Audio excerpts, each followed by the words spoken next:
Tehran is making headlines, and the world is watching again. So on Tuesday, Iran's judiciary dropped a bombshell, ruling that has already sent shockwaves across Washington.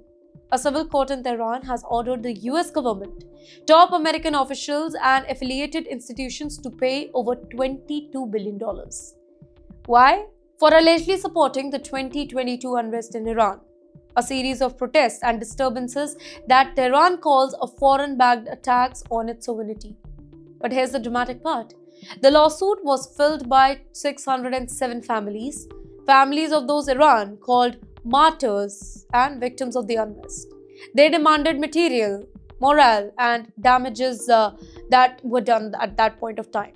Now, here Iran says that the court found the US provided financial, moral, and material support to the rioters, which violated Iran's sovereignty and international law.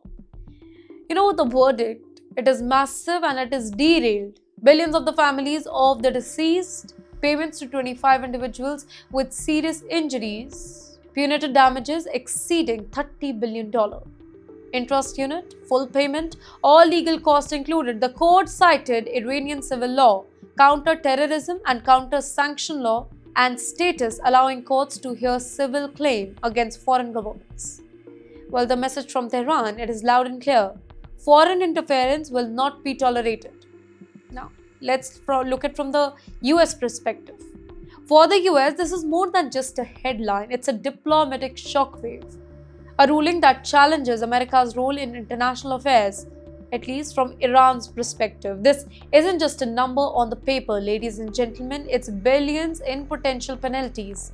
It's a political warning, it's a story of power, law, and revenge on the global stage. And as the world waits to see if the US responds or not, Iran has made one thing unmistakably clear. No foreign power can touch its sovereignty without consequences.